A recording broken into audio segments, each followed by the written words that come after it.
Supongo que se oye, ¿no? Sí. Vamos a empezar, aunque me imagino que sobre todo los de Madrid irán llegando lentamente. Pero bueno, hay que cumplir de alguna manera el tiempo de lo que no sé si casi antes, bueno, lo tiene después, los sistemas más organizativos los digo. Bueno, nos reunimos hoy un grupo de amigos aquí, la mayoría arquitectos, aunque también hay alguna profesión más. Pero la mayoría son arquitectos, para intentar poner en orden o acotar las cuestiones clave que entendemos que serían necesarias para dirigirnos a un urbanismo más responsable. Lo primero que quiero es agradecer al Consejo Superior del Colegio de Arquitectos de España, a la Unión de Agrupaciones de Arquitectos Urbanistas y a la Asociación Española de Arquitectos Urbanistas su presencia hoy aquí y ofreceros nuestro tour de datos urbanos para futuros encuentros. Nos pidieron el debate desde la Unión de Agrupaciones de Arquitectos, mandándonos para ellos varios documentos previamente elaborados que todos tenéis, uno de Asturias, otro del País Vasco, otros dos de Cataluña. Posteriormente me dicen que alguno de los textos catalanes no es la última versión, pero bueno, en cualquier caso son el punto de partida.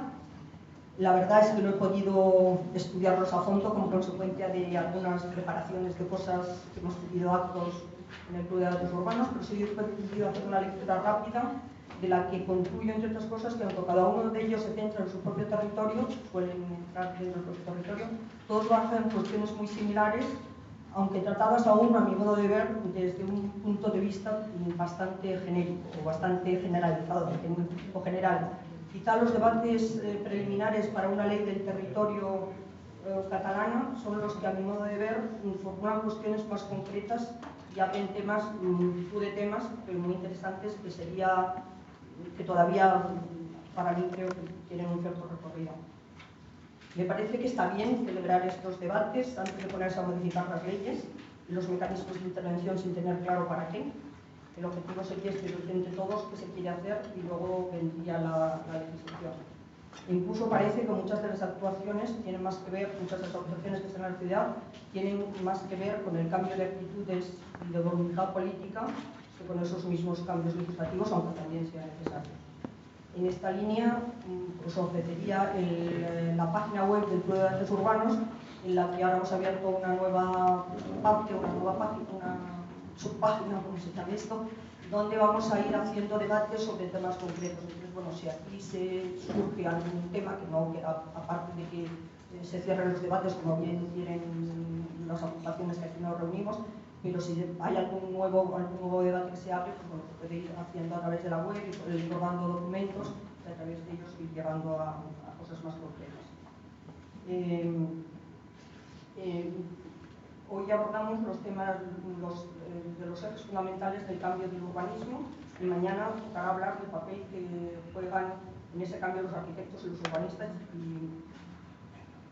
y así como el propio proyecto urbano y arquitectónico. Bueno, con esto ya digo las presentaciones reales al Consejo y a la... Pero quiero decir... sí. Quiero decir dos cosas fundamentalmente administrativas, pero no tengo más remedio que decirlas. Una, que se va a grabar las cosas por si alguien no lo ve el debate porque lo han pedido mucha gente, también los propios agrupaciones de arquitectos piden que lo quieren ver, por lo cual si hay alguien que no le apetezca que se grabe lo que diga o lo que sea, pues bueno, avise para que no se le grabe, pero que todo va a quedar grabado. En el club de debate siempre grabamos todo y lo preparamos todo. Y luego otro tema que es muy funcional, es que luego a la tarde vamos a hacer, en vez de quedarnos a cenar, pues vamos a hacer un pequeño cóctel cena en una terraza que hay bastante agradable, y para eso tenemos que saber cuántos os vais a quedar a esta cena y deciros que cuesta 20 euros por persona. Entonces, bueno, pues que lo sepáis y que se lo digáis a alguien de vuestro... o bueno, ahora mismo. Hacemos una lista. Hacemos una lista. Levantar las manos ya directamente. No, ya hacemos una lista. Vale, se pasa y ya está. Bueno, pues paso la palabra a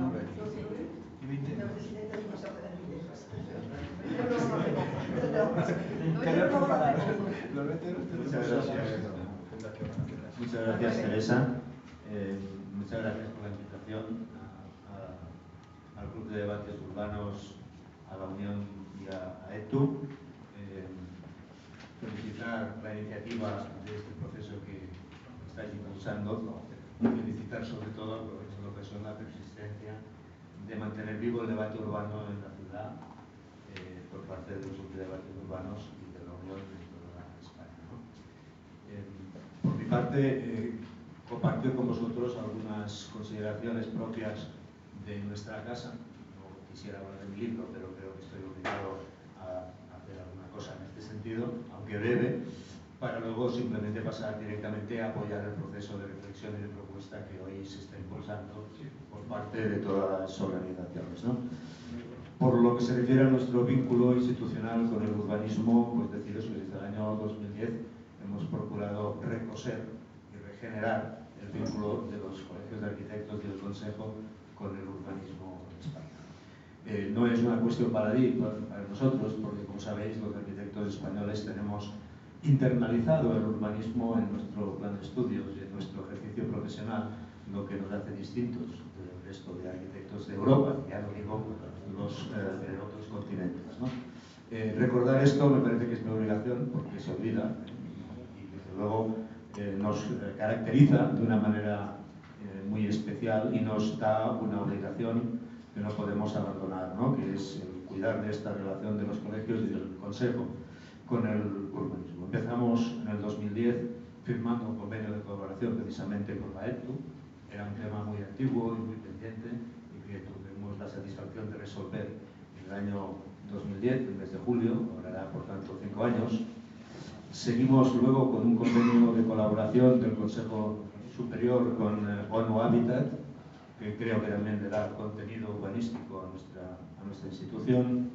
Seguimos en 2013 con un pleno extraordinario en Málaga, donde firmamos una declaración a favor de la arquitectura, la sostenibilidad y el compromiso profesional. El año 2014 se produjo la adhesión de la Unión de Agrupaciones de Arquitectura Urbanista del Consejo Europeo de Urbanistas, otra fecha también relevante de este recosido en el que estamos para hacer que, por lo menos, la estructura institucional no sea un obstáculo para los debates y para los compromisos, ¿no? A continuación, el mismo 14, en el mes de octubre, hubo un pleno extraordinario en Málaga, precisamente con un punto único que era el vínculo con el urbanismo de la profesión y de los colegios, con la correspondiente memoria del asunto y la correspondiente declaración institucional. Y finalmente, el 2 de octubre del año pasado, tuvimos la satisfacción de dar la medalla del Consejo Superior a 3 urbanistas relevantes de la historia, digamos, contemporánea del urbanismo español, como fueron las personas de Manuel Robespierre, Manuel de Solá y Eduardo Moncada. Creo que con esto, juntamente con el refuerzo, con el nuevo vínculo con la BEAU, la Bienal Española de Arquitectura y Urbanismo, con la que pretendemos que el urbanismo tenga mayor presencia, a veces lo conseguimos y a veces no tanto, sería un poco el panorama de estos recosidos de los que hemos estado, ¿no? Dicho esto, que me parecía obligado, pues deciros simplemente lo siguiente. Nosotros, como Consejo, entendemos que es nuestra obligación, digamos, valorar el contexto político de la profesión en cada momento. En estos momentos la situación política es extremadamente fluida, en el sentido de que en pocos meses vamos a tener un nuevo Parlamento y, por tanto, la profesión que el Consejo representa ha hecho una reflexión en forma de carta de los arquitectos. Se llama Carta de la Arquitectura Española 2015, que, si los organizadores nos lo permiten, me ofrezco a enviar a todos los presentes para que veáis que el vínculo con el territorio, el urbanismo y el paisaje está claramente formulado y va a ser transmitido como exigencia y como compromiso a los distintos partidos políticos que van a gobernar el nuevo Parlamento. La Carta tiene un formato innovador porque no solo son exigencias barra peticiones, sino que son exigencias barra peticiones y debajo compromiso de autorregulación, de autoexigencia, de cosas en las que ya estamos trabajando y queremos ir más allá, o cosas en las que queremos trabajar pasado mañana, ¿no? De modo que el formato no es solo pedir, sino también ofrecer. Creemos que es una manera de hacer más adecuada al momento presente. Esto nos lleva también a ofreceros a este proceso que hoy se impulsa y que parece que tiene un cierto final, o por lo menos un hito importante en Cartagena en el mes de noviembre, ofreceros, por supuesto, los contactos que ya tenemos programados nosotros, yo mismo, con los las cuatro grandes formaciones políticas que presumiblemente van a gobernar también el urbanismo en el Estado dentro de, no sabemos si 3 meses o 6, pero que en todo caso me ofrezco, desde luego, se lo decía ahora el presidente de la Unión, a transmitir los mensajes que sean, digamos, que se desprendan de la colaboración de la ETU con la Unión y con el Club de Debates Urbanos para hacer más preciso nuestro vínculo y nuestra exigencia respecto del urbanismo en España. Digamos que podría ser una separata de esta carta más general que engloba toda la arquitectura. Yo me ofrezco naturalmente a coordinarme con vosotros, o al revés, para hacer más eficaz estas gestiones que empiezo la semana que viene justamente. Creo que eso es todo lo que me parece procedente decir. Le doy la palabra a Pablo, que seguro que... Muchas gracias. Pablo Molina, sí. A ver, por los que no me conozcáis, soy Pablo Molina, soy presidente de AETU desde febrero de 2015. La verdad es que estamos encantados y queremos muchos, sobre todo José María Vilanova, que nos hubiese animado a participar en este debate. Tenemos el compromiso de participar activamente en este debate y no sin generar cierta polémica. Cuando José María fuimos a hablar y me dijo, oye, ¿por qué no os apuntáis al debate? Y dice, oye, que quede claro que nosotros vamos a definir que el arquitecto es muy importante, pero no es el único importante en el urbanismo. Pues sí, vale, perfecto. En esta base sentada ya, a partir de aquí, hablemos, ¿no? En AETU también estamos reflexionando sobre cómo deben producirse estos nuevos tiempos tan fluidos que decía Jordi, ¿no? Estos tiempos tan fluidos en el urbanismo, ¿no? Tan fluidos que viniendo hasta aquí, veía el boletín oficial de la provincia de Barcelona publicado una suspensión de licencias de todos los hoteleros en Barcelona y está todo el mundo histérico, ¿no? Cosa que es buena y es mala, porque lo pedían los hoteleros, pero al mismo tiempo ahora están todos nerviosos, ¿no? Entonces, esto ilustra un poco cómo tenemos que operar normalmente, ¿no? En estas aguas que son ambivalentes y que operamos siempre con un pie en cada lado, valorando qué responde mejor al interés general, ¿no? Nosotros los urbanistas. Digo nosotros los urbanistas porque creo que aquí, a AETU, nosotros ponemos mucho el acento en la pluridisciplinariedad, ¿no? El planeamiento es un esfuerzo, ahora, hoy en día, más que nunca, es un esfuerzo colectivo, de muchas profesiones diferentes que compartimos un lenguaje común y eso hace que hoy nos podamos entender entre todos. Y hoy hablaremos de economía, hablaremos de sociedad, hablaremos de medio ambiente y nos entenderemos entre todos porque compartimos este lenguaje común y estas experiencias comunes. Lo hemos hecho bien hasta ahora. Yo creo que de los documentos se desprende cierto pesimismo. Yo creo que lo hemos hecho bien hasta ahora, el urbanismo. Siempre juzgándolo a posteriori podemos haberlo hecho mejor, pero realmente yo creo que en España destacamos porque existe un nivel de reflexión urbanística importante, existe un nivel de teoría y un nivel de práctica muy relevante. Y yo creo que muchas cosas somos modelo a nivel europeo o a nivel mundial. Nos vamos a dar mejor. Los debates que están en marcha, los documentos que se han compartido ilustran que existe inquietud por hacerlo mejor. La ley del territorio catalán, en la que Sebastián y yo estuvimos muy implicados, todos los lunes por la noche durante un año en la administración discutiendo con ellos entre 8 y 11 de la noche, ilustra que hay margen para hacerlo mejor. Pero yo creo que este grupo, como AETU, como las asociaciones individualmente consideradas, tenemos que dar un paso más. No es que lo podamos hacer mejor en el contexto actual en el que estamos, o en el contexto conceptual en el que nos hemos movido hasta ahora. Es que tenemos que cambiar este contexto conceptual. Porque este contexto parte de un momento en el que teníamos unas herramientas determinadas, en el que el debate físico era importante y en el que los flujos sociales y económicos de la ciudad los estudiamos. Y si los conseguíamos estudiar era base de un esfuerzo extraordinario. Esto ha cambiado. Se nos ha movido el suelo bajo los pies. Porque el estudio de lo que está pasando en los flujos en la ciudad ahora puede ser más sencillo. tenemos herramientas tecnológicas, tenemos herramientas de cálculo y tenemos capacidad de reflexión. Por lo tanto, la base conceptual tiene que ser diametralmente diferente.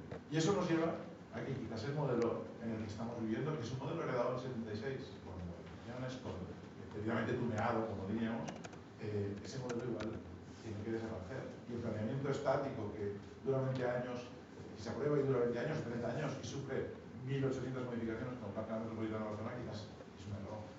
Y ahora tenemos que hablar de planeamientos parametrizados, que van ajustándose a medida que las necesidades de la sociedad cambian.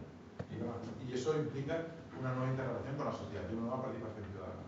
Tenemos muchísimos retos en este campo de definir si nos creemos y si podemos abordar un planeamiento, una forma nueva de hacer urbanismo. No me alargaré, lo interesante es lo que se debatirá ahora. Pero sí que quería comentar esto porque esto es el entorno del debate que estamos lanzando en ANETU. No sabemos, nos entra un cierto vértigo y que queremos compartir con vosotros y ver cómo podemos hacer todos juntos un mismo debate. Nos entra cierto vértigo porque es pensar las cosas desde cero, pero creemos que ahora es el momento. Por lo tanto, estamos encantados de estar aquí, de debatir y de aportar toda la pasión que podamos a este proceso. Muchas gracias.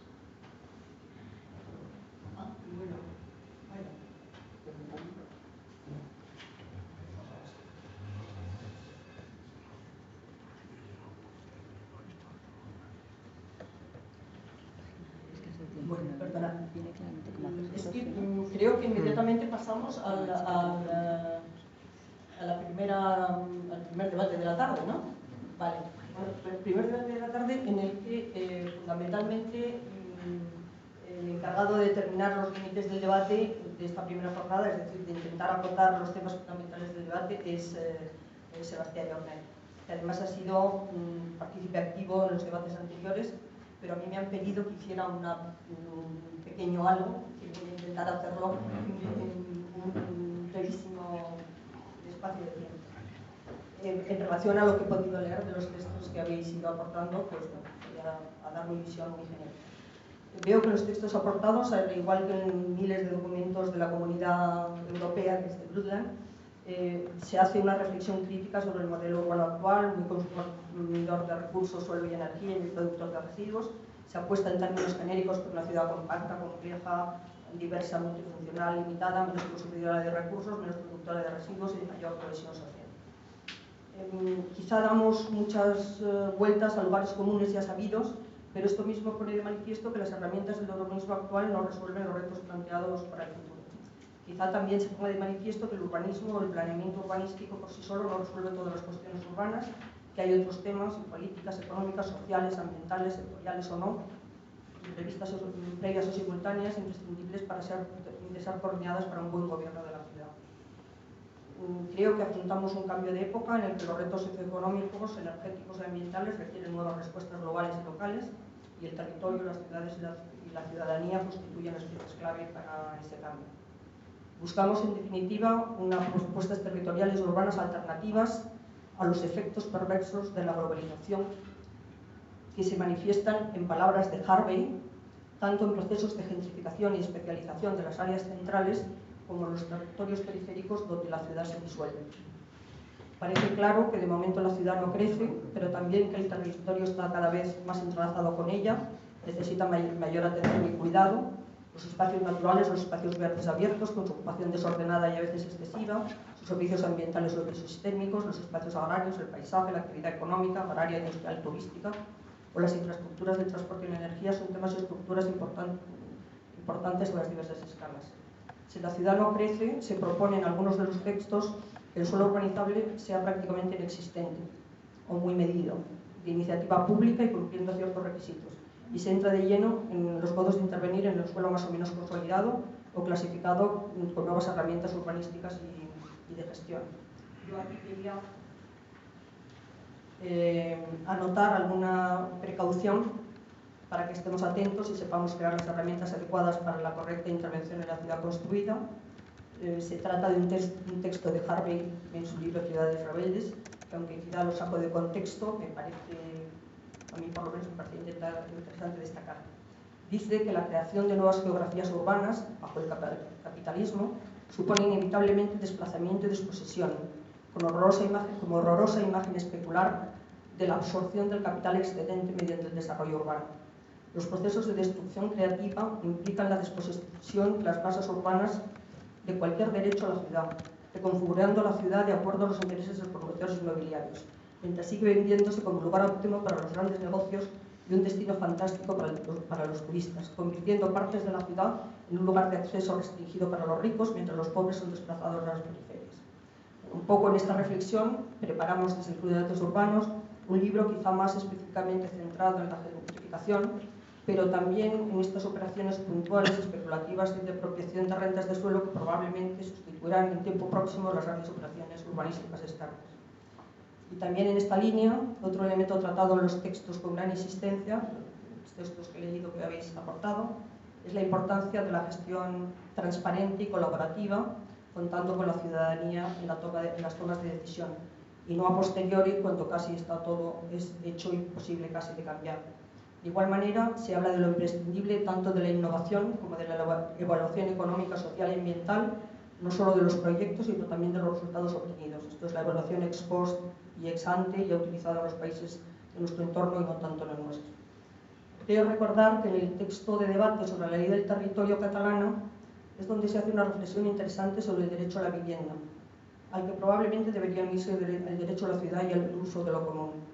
Respecto a la vivienda, se abren algunas líneas de debate en relación a la inoportunidad, que me ha parecido interesante, de desclasificar las reservas de suelo ya hechas para viviendas protegidas, o la necesidad de matizar estándares según espacios específicos, y más aún, el debate de la vivienda pública en alquiler o de la cuestión del control del valor del suelo. A mi modo de ver, este último, sin entender del todo el tema del valor del suelo y el valor de la vivienda, o por lo menos como se plantea, yo no estaría de acuerdo del todo. Se habla de la mezcla de usos en la ciudad y de la actividad económica en sus diferentes escalas y localizaciones, habiendo algunas líneas de debate, que supongo que de ellas nos hablará luego Juan Profesor. En cambio, sí me parece que no se habla demasiado o se da poca importancia en los documentos a los temas relacionados con la movilidad, uno de los temas que a mí me parece que son clave y que son clave para todos desde hace mucho tiempo.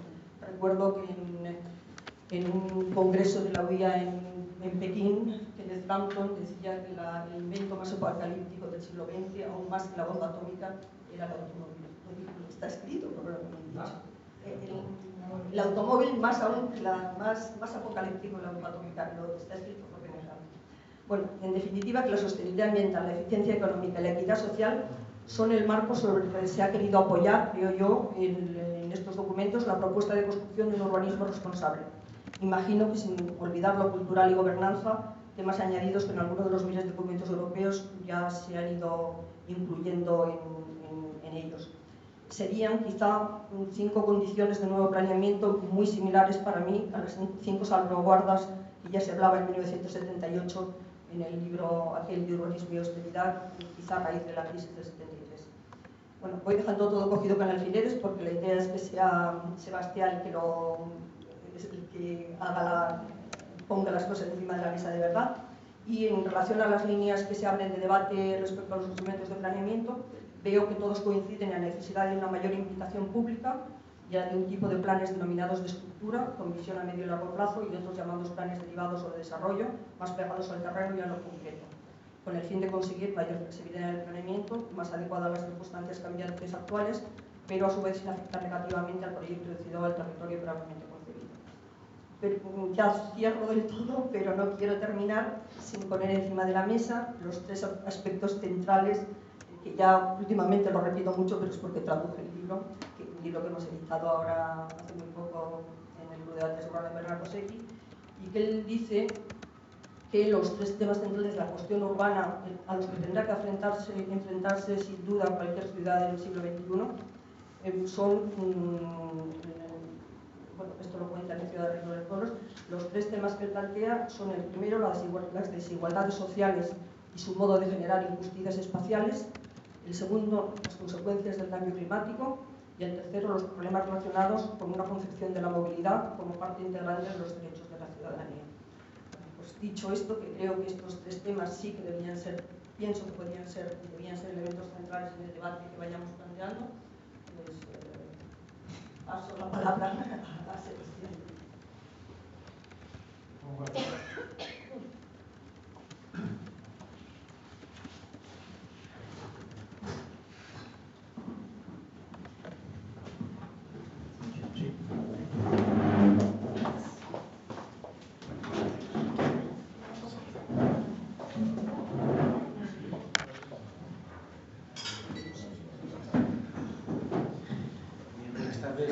Muchas gracias a la Unión y a la ETU por la posibilidad de compartir, introducir esta tarde algunas preocupaciones, algunas cosas que os he explicado en Ágora, en San Sebastián, otras forman parte de las reflexiones que estamos haciendo en Cataluña con respecto al tema de la elaboración de la nueva ley de urbanismo, etcétera, etcétera, etcétera. Sirva todo esto para una primera introducción, una entrada, para que después podamos hablar más ampliamente. Seguramente nadie como la Julia Schulz, esta arquitecta, fotógrafa que conocéis, ha sido capaz de reflejar con mayor crudeza lo que ha pasado en estos tiempos. Hace un par de años, diferentes exposiciones, publicaciones de Julia nos enseñaban esto que ha pasado. Y cuando uno lo ve, no entiende cómo no hemos cortado la diagonal o la castellana, cómo no hemos salido a la calle para impedir todo este gran desastre que se ha producido. Es que encima la propaganda asociada al mismo no tiene pérdida. La primera urbanización ecológica en España, en Guadalajara, Orchi, esto es ecología. Tu mejor golpe, Zaragoza, la muela de Zaragoza, aquí está. Un complejo que consta de apartamentos de lujo, que está completamente cerrado con vigilancia a las 24 horas, no falta ninguna vigilancia aquí porque no hay absolutamente nadie. Valores como el respeto, el diálogo, el equilibrio, un complejo de amplios jardines, no queda ningún territorio de España que se escape a la fotografía de la Julia Schulz. Y este me hace especialmente daño, porque es en mi tierra, es en mi ciudad, es en la otra orilla del Ebro, donde no había absolutamente nada, donde había unos campos de arroz y un señor se inventa que va a poner allá 1.300 viviendas en un pueblo de 3.500 habitantes, se llama Fadesa la empresa, se puede decir, no hay problema, y esto no sé qué va a ser, pero esto no sé qué va a ser, o va a ser un campo para pinball, para hacer guerrilla urbana, pero esto no lo levantamos nunca, nunca. Esto se va a quedar aquí para toda la vida, va a quedar como un museo del horror de nuestros hijos, de los hijos, de lo que hicimos en este tiempo. Y asociado a esto aparecen los números. Hace un tiempo leí una novela de Bernardo Chaga que decía, cuando los números aparecen, señala que las cosas van mal. ¿Qué coño está diciendo ahora? Que los números aparecen. Y es cierto. Los amigos, cuando son amigos de verdad, nunca dicen, me la has pegado 2 veces, me la has pegado 3 veces. Cuando tú vas bien, no miras lo que cuesta la carta del restaurante. Al principio de vacaciones no miras los días que te quedan de vacaciones, los miras al final. Cuando los números aparecen, señala que las cosas no van. Y los números han aparecido, no hay ninguna duda, y todas las estadísticas dicen lo mismo. ¿Dónde está la punta de la ola del surfista? En el 2007. Lehman Brothers fue el 2008, pero la punta del surfista está en el 2007. Y esto, todas las gráficas dicen lo mismo. Esta me interesa en especial, porque es una gráfica un poquito diferente, es la gráfica de la velocidad de las ciudades. A mí cuando hacemos planeamiento me preguntan de las ciudades cómo van, cómo crecen, cómo evolucionan, los coches van kilómetros por hora, las ciudades van viviendas cada 1.000 habitantes. Y así de sencillo, todo lo que sea pasar de 5 o 6 viviendas cada 1.000 habitantes es de que te quiten el carnet de conducir directamente. Y Barcelona estaría en la franja baja, el área metropolitana estaría en la franja baja, ¿no? Pero en cambio el resto de Cataluña y algunas ciudades han tenido velocidades de 15, 20 viviendas cada 1.000 habitantes. O hacemos muchos hijos y llevamos muchos inmigrantes, pues esto no sirve absolutamente para nada. Es decir, que las viviendas, si no sirven para vivir, solo pueden servir o para pasar las vacaciones o para especular. Esto es lo que nos ha pasado. ¿Y qué hemos generado? Pues en todo este tiempo una bolsa, una gran bolsón de viviendas. ¿Cuántas hay? Pues 800.000, 1.600.000, 100.000 en Cataluña, 60.000 en Madrid, en la Comunidad Valenciana 200.000. Números. Y si miramos la gráfica de producción de viviendas y de crecimiento de población y tomamos referencia al 100, lo que sería el año 1991, pues hemos crecido un 20% en población, en más de 26 Olimpiadas, y en que hemos crecido casi un 60% en número de viviendas. ¿Y para qué? Pues evidentemente, vuelvo a lo que he comentado antes, de que si no son para vivir, única y exclusivamente son para especular. Y asociado al número de producción de viviendas, en el año 2009 aparece esta noticia del INE. España va a perder 5,6 millones de habitantes en los próximos 50 años. Es decir, ya no solo es que no crecemos, sino es que vamos a perder población en los próximos 50 años. Y hemos producido y tenemos 800.000 viviendas construidas, tal como hemos visto en algunas de las imágenes anteriores. Y esto se cruza con otra realidad. En el año 2023 está previsto que el 60% de la población sean de este tipo, o sean niños menores de 16 años o mayores de 65 años. Es decir, por cada persona posiblemente activa entre 16 y 65 habrá una persona y media o dos personas que estarán dependientes. Es decir, los números son crudos de verdad.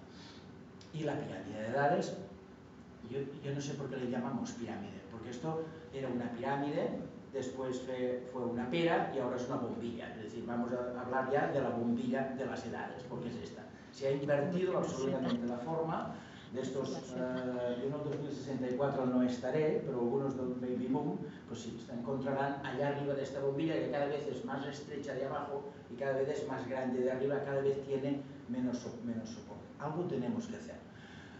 Estamos en un momento, yo diría, de cambio de ciclo, sí, 40 años. Es decir, el número 40 tiene una cierta magia. Las cuarentenas, cuando pasa algo, son un número. La cuaresma, si alguno vais a misa, sabéis eso, quiere decir 40 días. Hemos pasado, los que ya tenemos más de 40, todos la crisis de los 40, absolutamente. Es decir, y 40 años vivió el dictador y 40 años ha tenido esta democracia. Y digo ha tenido, porque sí, uno tiene la sensación de que ahora estamos ciertamente en crisis, pero sobre todo estamos en cambio de ciclo. Y las últimas elecciones nos lo han dicho. Las últimas elecciones, los últimos resultados electorales nos han dicho que hemos cerrado un ciclo y que abrimos un ciclo nuevo, una nueva oportunidad. Y en estos 40 años de democracia hemos adelantado mucho, en términos de urbanismo, poco. Hemos hecho 16 legislaciones autonómicas, son los mismos perros pero con diferentes collares, los mismos perros pero con diferentes collares. En el País Vasco, en el país de Galicia hay una clase de suelo diferente que se llama rural, los catalanes han hecho no sé qué, los vascos, pero todo es casi más lo mismo, es el mismo tronco común donde estamos. Hemos puesto vivienda protegida, esto sí, en el 75 no teníamos la calificación de vivienda protegida, hemos puesto obligaciones de cesión en suelo urbano, esto sí, no lo teníamos, pero poquita cosa más en lo que ya hemos hablado mucho. Yo diría, si tuviera que explicarle a alguien qué ha cambiado profundamente en estos 40 años, yo diría básicamente 4 cosas. Uno, una gran conciencia ecológica. En el año 75, lo siento, pero esto del planeta, no teníamos la conciencia del límite, no teníamos la conciencia tan profunda que hay ahora. Es decir, hoy cualquier persona sabe lo que es el medio ambiente, sabe lo que es la ecología, sabe lo que quiere decir consumir, sabe que sabemos que estamos en un territorio limitado. Mi hijo, yo a mi madre nunca se lo había preguntado, mi hijo un día, ya hace muchos años, me pregunta, ¿y esto que tiramos en el váter es agua que se puede beber? Digo, pues sí. ¿Y por qué la tiramos? Para limpiar el váter. No, es algo que a mí nunca se me habría ocurrido y esto pasa ahora. Es decir, hay en este momento una conciencia ecológica, se reconoce si uno pone en internet ecología aparecerá una cantidad. Segundo, el segundo gran tema que ha cambiado es esto del Open Data, con Government, es decir, la posibilidad del acceso a la información y esto tenemos que ir más allá.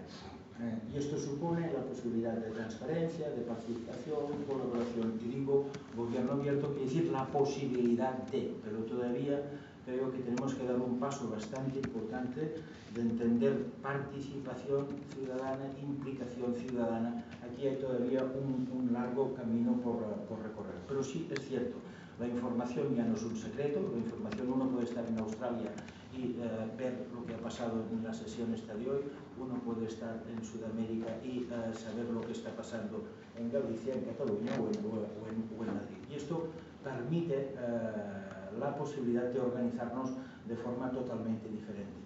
Tercera cosa, es cierto, yo creo que sí, en estos 40 años nos hemos hecho maduritos.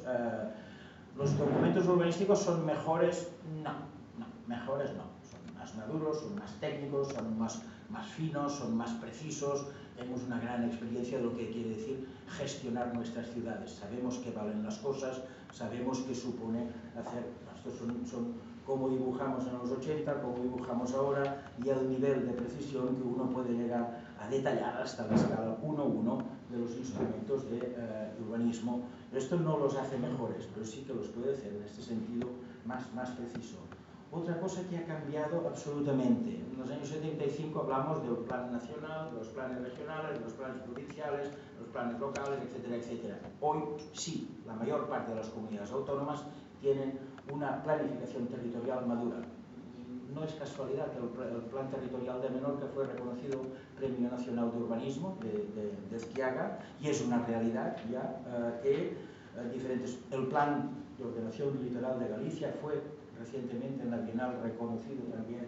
Es decir, toda esta instrumentación, Cataluña ha hecho todos sus planes territoriales parciales, el del área metropolitana, el más complicado, el País Vasco ha hecho sus directrices de ordenación territorial, es decir, todas las comunidades autónomas disponen hoy en día de unos instrumentos que no estaban en el 75, que nos permiten ir un poco más allá del pueblo, ir un poco más allá de la ciudad, ir un poco más allá de lo que llamaríamos sistemas urbanos. Es decir, en este sentido yo creo que se pueden corregir, se pueden mejorar, se pueden perfeccionar, pero es algo que tenemos en la maleta que no tenemos. Y también yo creo que hemos avanzado bastante en el tema de planificación sectorial, como Cataluña, que son los que me conozco más directamente y más fácilmente. Es decir, hoy por hoy se puede hablar de no 4 provincias, no 7 realidades administrativas territoriales, sino de 135 unidades de paisaje en Cataluña. Esto no lo seguimos y esto lo tenemos hoy, y las unidades de paisaje es lo que nos tiene que servir para ordenar el suelo no urbanizable. Y estos trabajos sobre el paisaje, sobre los equipamientos culturales, sobre los equipamientos deportivos, sobre la sanidad, sobre la educación, también se han ido haciendo por diferentes comunidades, y es también parte de esta maleta que tenemos. Algunas cuestiones que me parece que hemos empezado a incluir en estos trabajos que estamos haciendo en Cataluña con respecto a la querida renovación de la legislación, le llamamos territorio porque queremos poner el urbanismo, el paisaje, el territorio, todo dentro de la misma maleta. Y estamos empezando a pensar ya claramente de hablar de un planeamiento matricial, o pasar del planeamiento escalar al planeamiento matricial. Esta idea de lo nacional, lo regional, lo provincial y una especie de pirámide, no, esto ya no existe. Hoy en día uno puede dibujar a escala 1:20 en el ordenador y haciendo determinaciones e incisiones en la planificación territorial, y al revés, a escala 1:50.000 se puede llegar a dibujar perfectamente la forma de nuestras ciudades y de nuestros municipios. Esto supone una entrada mucho más adaptable, mucho más flexible de todos los instrumentos de planeamiento que tendremos. Sí, vamos a hacer ya de una vez por todas el reaquín por el suelo urbanizable. Se acabó. Cataluña, en los trabajos que estamos haciendo, vamos a tener 2 clases de suelo. Vamos a llamarle suelo de asentamientos urbanos y suelo no urbanizable. Y vamos a poner la mirada sobre la ciudad. A hacer el entierro del urbanizable, ya lo hemos consumido, ya lo hemos gastado y todavía lo tenemos pendiente de llenar, ¿no? Y esto supondrá pues, una mirada atenta sobre eso. Vamos a intentar, lo comentábamos antes, vamos a intentar que el documento este mayúsculo, lo llamamos, en Galicia le llaman PEXOM, en Cataluña le llamamos Plan de Ordenación POUM, lo normal es llamarlo Plan General, lo normal, porque nos dijo la ley del 65, y todos hemos visto que esto es un monstruo increíble. Es terminar un plan. Yo en el despacho, cuando entran los chicos jóvenes, digo, mira, esto el urbanismo es como el atletismo. Hay carreras de velocidad, que son los concursos. Esto hay que hacerlo en 2 o 3 semanas, pim pam, no podemos estar más tiempo. Después hay la carrera más interesante, si os gusta el atletismo, la carrera más interesante es la media distancia. Pues la media distancia tiene velocidad, resistencia, estrategia, lo tiene todo, absolutamente todo. Y esta es la carrera de 800 y 1500 metros. Y esto en el planeamiento derivado, y esto en el urbanismo, que es el planeamiento derivado, es aquello que lo dibujas y lo puedes ver en una vida. Es así. Todavía tiene un espacio de tiempo de 10, 12 años que tú, aquello que has dibujado, puedes ver. Y después hay otro tipo de carreras, en el urbanismo, que son las maratones y que yo digo son los planes generales. Nunca hemos hecho un plan general que estuviéramos menos de 6 años, menos de 8 años, y a algunos nos ha costado 16, 18 años para terminarlo. ¿Por qué? Porque le pedimos que lo haga todo, absolutamente. España es el único país de toda Europa que tiene un instrumento que en este documento lo reparte todo, absolutamente, para bien y para mal. Y el otro día me decían que de todos los documentos que pasan por la Generalitat de Cataluña en las comisiones territoriales, el 50%, 1 de cada 2, son modificaciones del plan general. Algo no funciona, señores, algo no funciona. Bueno, hay una cosa muy bonita, que nos gusta a todos mucho. Nosotros en el despacho, los procedimientos que hacemos en esta fase, que es la fase del avance, conseguimos unanimidades políticas. Todos se ponen de acuerdo con el modelo. Todos quieren aportar su parte a la construcción del modelo. El modelo es común y el modelo es la base de todo. Pues vamos a hacer que esto sea un tipo de instrumento, que sea lo que llamamos plan de estructura.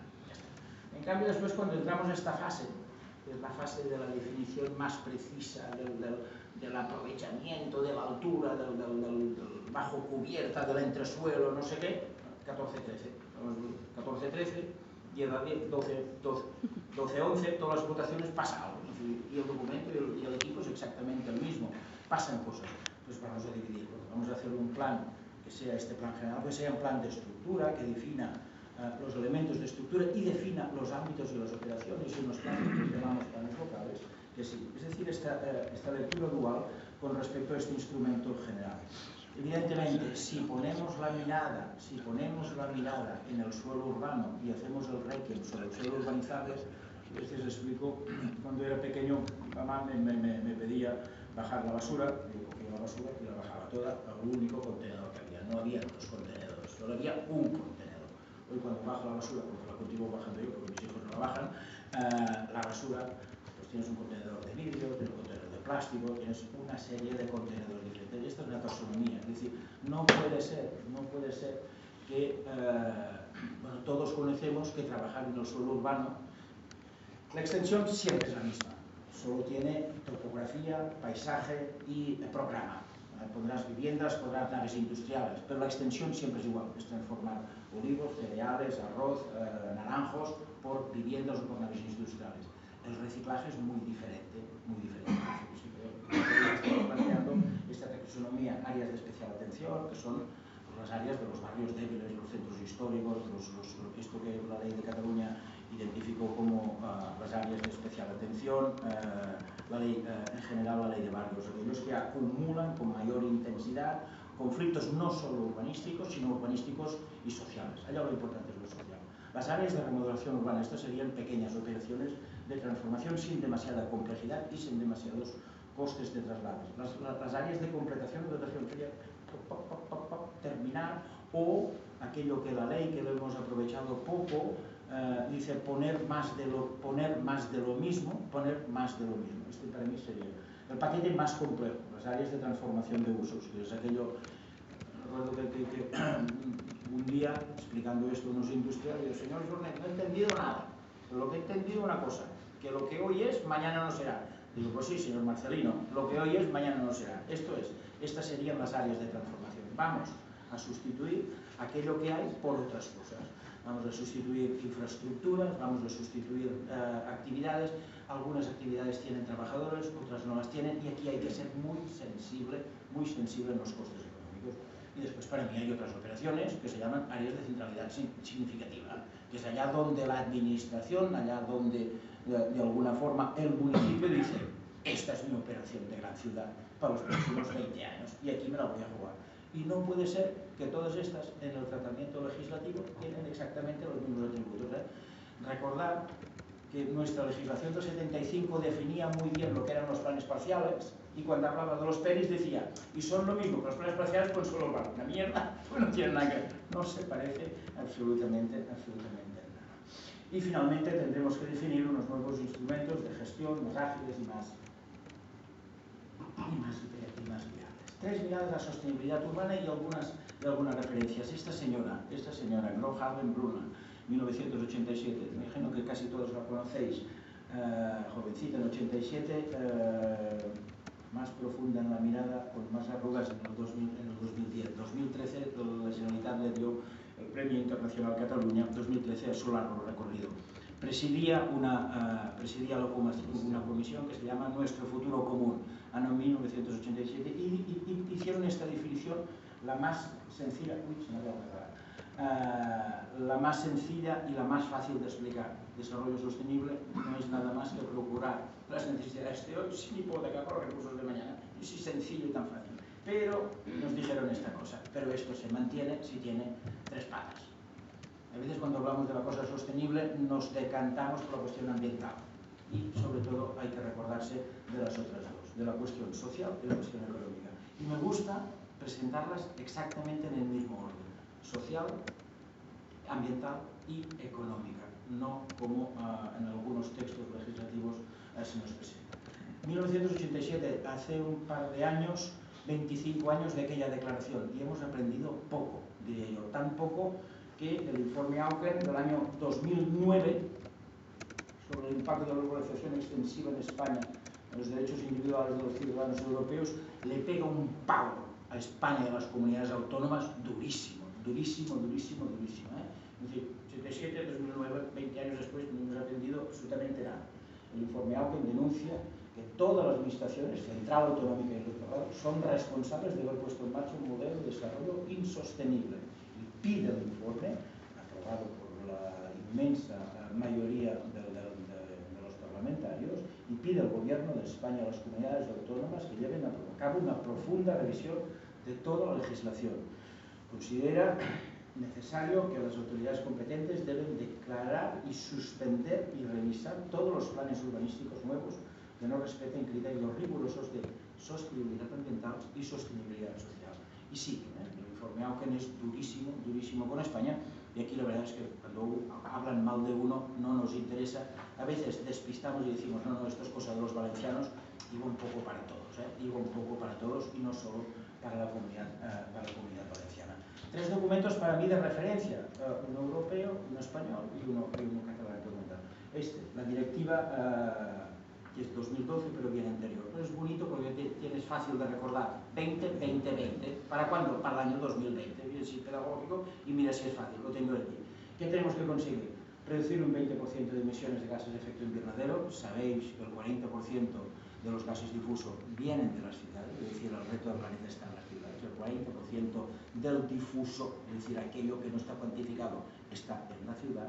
20% renovables, vamos mal, vamos mal. Digo que vamos muy mal para conseguir que en el año 2020 iremos peor si hay un gobierno que penaliza las renovables, que la pone más cara el kilovatio de las renovables, etcétera, etcétera, por favorecer a otras empresas. Y finalmente hay que conseguir aumentar un 20% de la eficiencia energética. Segundo documento, el documento de la ley de las 3M. Cuidado, porque este sí que es un lobo con piel de cordero. Es un lobo con piel de cordero. Para mí es bajo un título y una exposición de motivos que creo que firmaríamos muchos de los que estábamos aquí presentes. El contenido del documento es francamente decepcionante. La única obsesión del legislador es hacer que el pelotazo inmobiliario continúe. Y como las cosas son más difíciles, pues la única solución es bajar las cargas urbanísticas. Y entonces lo que está haciendo es legitimando a bajar todo aquello que pudieran ser cargas urbanísticas. Y no solo esto, más grave diría yo, que muy contento con lo que dio de sí en Valencia el agente urbanizador, se inventa la posibilidad del agente rehabilitador, el agente regenerador y el agente renovador, que legitima a determinados operadores la intervención en la propiedad si el propietario no asume la responsabilidad del mantenimiento de la propiedad, etcétera, etcétera. Peligrosísimo. Afortunadamente no ha pasado todavía muchos desastres, pero esto para mí es un documento muy peligroso. Es un documento que cuando habla de la necesidad de la renovación pone única y exclusivamente la cuestión económica por delante. Y de la cuestión social no dice nada, y de la cuestión ambiental no dice nada. Y estos tres pilares yo creo que son pilares que le compiten al legislador estatal, para que dé orientaciones a que las comunidades autónomas en el ejercicio de la legislación urbanística las lleguen a aplicar. Y lo único que hace el documento es, sobre todo, poner el énfasis en la viabilidad económica. Claro, es que es un documento de muy pocos artículos, tiene 19 artículos, pero tiene una cantidad de disposiciones adicionales, transitorias y finales increíble que modifica una cantidad muy importante de nuestra legislación básica en España. Finalmente, lo de Cataluña es estos procesos que he ido comentando en que estamos. Yo digo hace tiempo que cuando me preguntan cómo va, digo, bueno, son tiempos de talleres y monasterios, no hacemos absolutamente nada nuevo, pasamos todo el día revisando y arreglando cosas. Yo, se me rompe el coche, voy al taller y digo, Paco, necesito el coche. Se vas 10 días, Paco, porque no hay crisis. Dice, crisis yo, nunca había tenido tantos coches en el taller como ahora.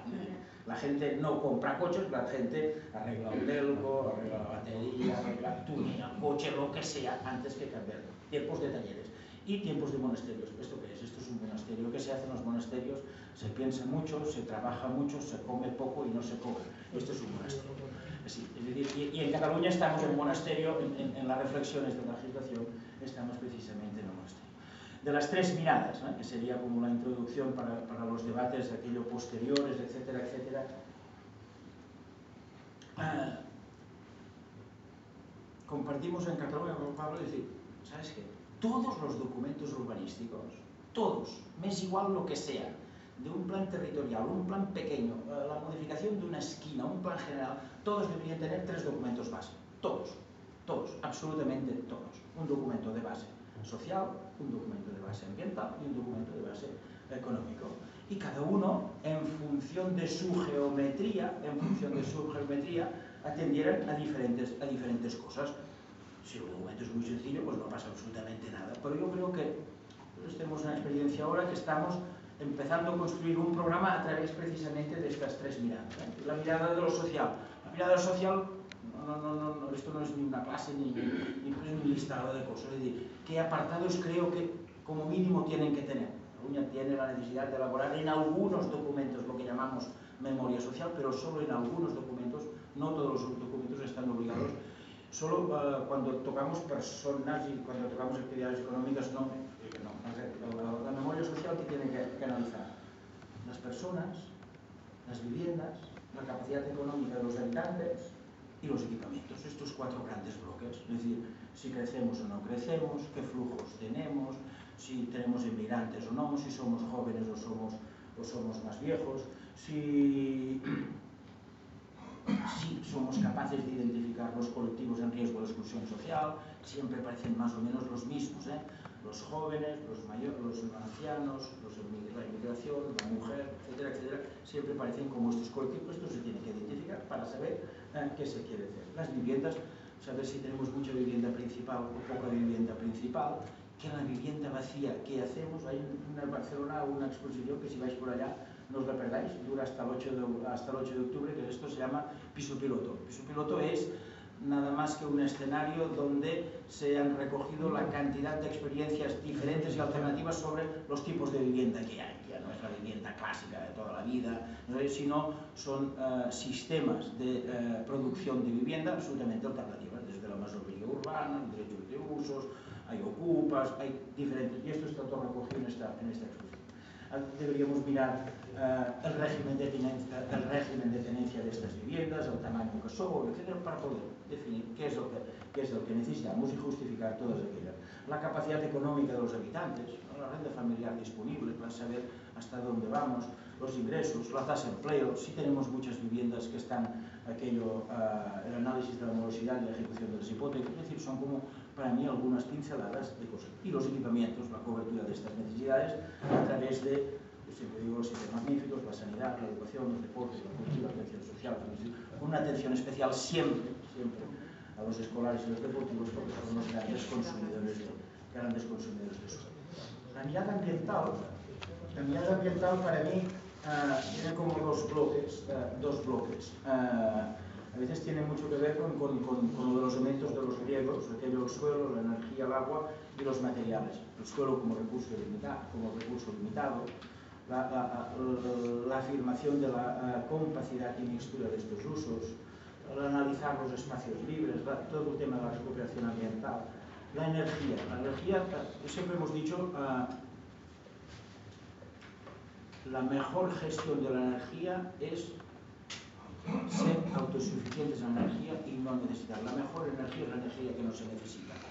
No entiendo, siempre que hablamos de energía, siempre que hablamos de medio ambiente, miramos a los del norte. Los daneses, noruegos, siempre son las referencias. Y ellos tienen una cosa, o no tienen una cosa que es que nosotros tenemos, que es calor. Ellos no tienen calor y nosotros tenemos calor. Una parte muy importante de calor.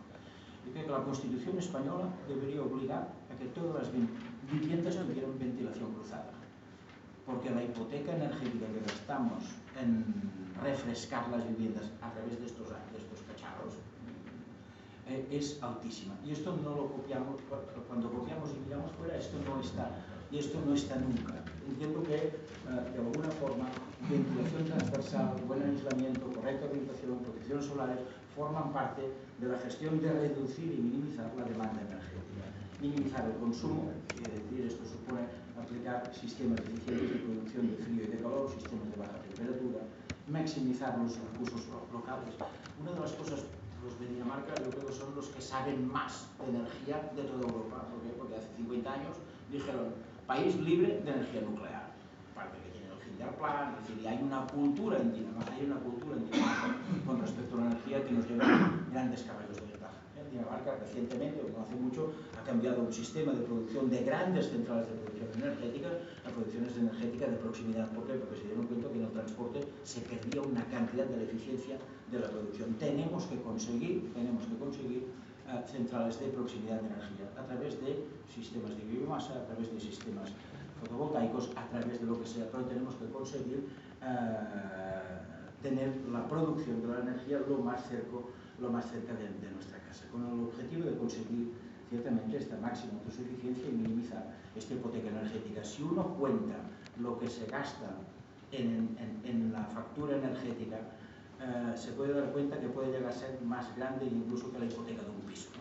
La hipoteca energética es toda una vida, desde que empiezas a pagar 22 hasta que te mueres, a los 82 o 92 o los que sean, ¿no? Y el piso tienes un periodo más corto.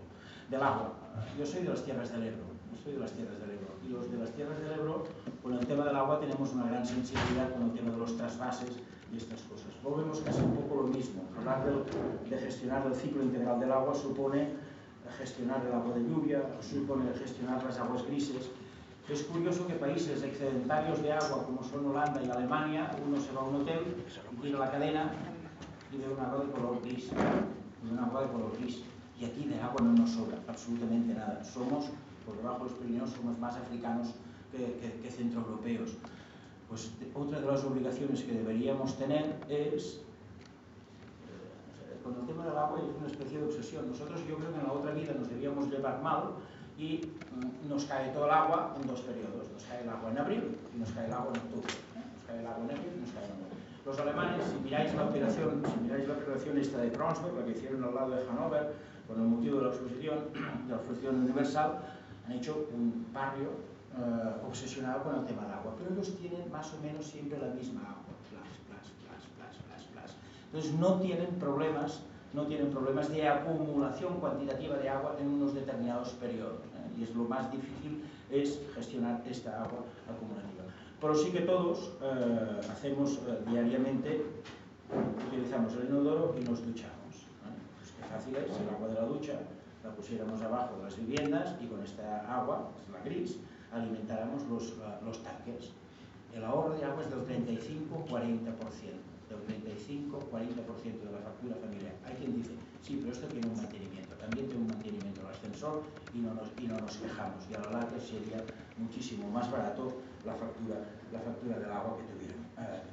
Con respecto a los materiales, tiene que ver con si conocéis Betzet, un día le pregunto, yo de esto sé 4 pinceladas de cosas, pero un tío que está muy loco y que sabe muchísimo de estas cosas, dime cuál es el barrio más ecológicamente donde se ha llevado todo el último extremo. Me dicen Betzet.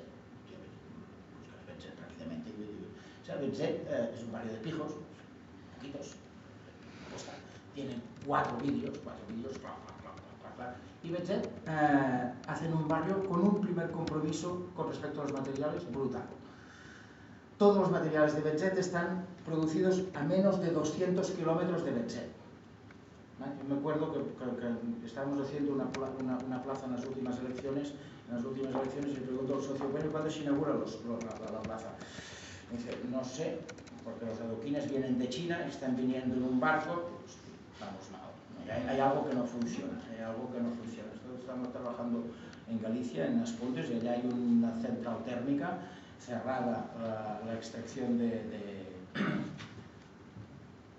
carbón de la misma planta, y en estos momentos el carbón viene de Wisconsin para alimentar una central térmica que está en Galicia. Hay cosas que no funcionan. Es decir, pensar en los materiales de proximidad, pensar en todos estos materiales. Hay otra cosa que yo creo que termino casi en este tema ambiental, yo creo que nos lo tenemos que tomar en serio. En Francia hay una cosa, yo no sé si habéis visto algunos carteles de ecobarrio por aquí, en España, y no son ni eco ni son barrio, Los franceses que ya llevan, nosotros por el tema de la crisis hemos tenido que empezar a trabajar para arriba del Pirineo, ya tienen una cosa muy bonita. El ecocartier no es un dibujo de arquitecto, el ecocartier es algo que con el tiempo funciona y tiene unos indicadores del lugar, tiene unos indicadores de densidad, tiene una evaluación de estos diferentes indicadores.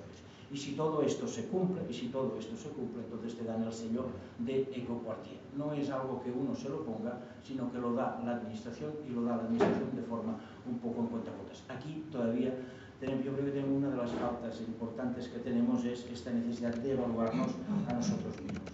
La mirada ambiental tiene que ver también con el paquete de la movilidad que decíamos. Esto para mí son tres grandes principios: minimizar la movilidad, la garantía del uso del transporte público, la atención a estos nuevos sistemas de movilidad, el coche eléctrico, el aparcamiento, etcétera, todas estas cosas que forman parte de lo que sería la construcción del nuevo espacio público. Y termino con la mirada económica, que es relativamente muy simple. La mirada económica para mí depende fundamentalmente de dos grandes paquetes de cosas: lo que llamaríamos viabilidad económica y lo que llamaríamos sostenibilidad económica.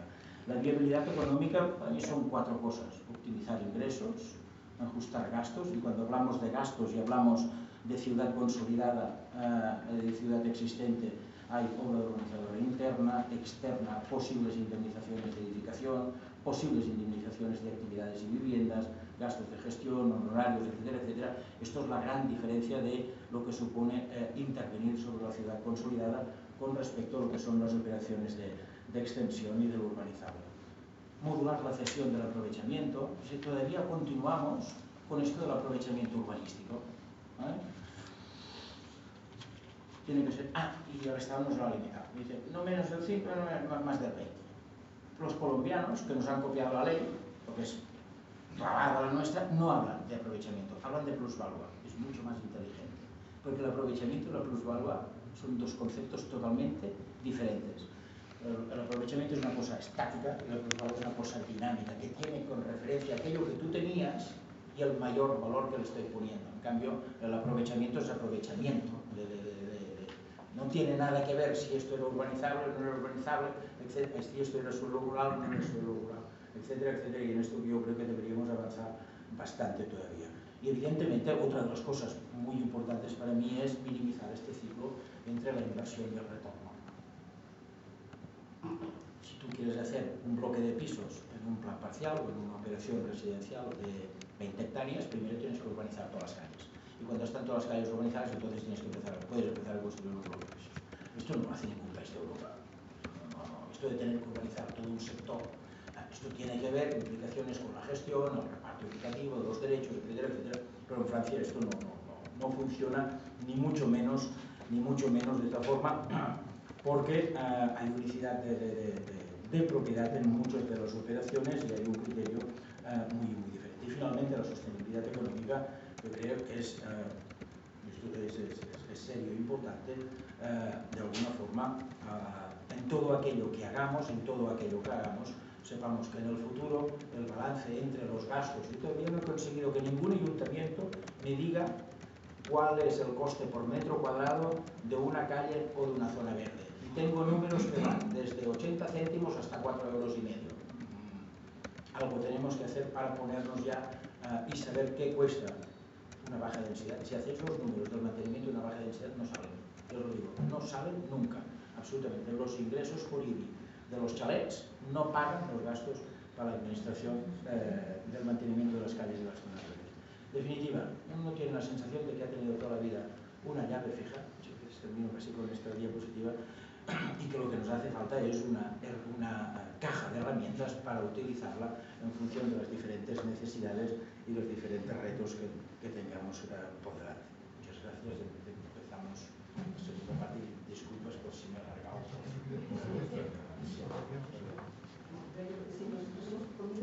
Bueno, yo propondría como una cuestión así de una extensa, pasando todo lo que vamos a debatir, lo que propondría es, si os parece, una pausa, no sé, hacemos ahora la pausa para no cortarla más tarde. Vale. Si queréis tomar algo, y empezamos a debatir. Nos dejamos directamente, si ya el café. No, es mañana. Podría ser acabado. No, es que me acordaba que era no quería decir Fernando Prats quería dedicarle un rato la introducción de cada tema y ya volvemos. Vale. ¿Queréis hacer la pausa ahora o empezamos con el primer debate con Jesús Gago y López? Pausa, ¿no? Estos a mí no sé por qué, ¿sabes?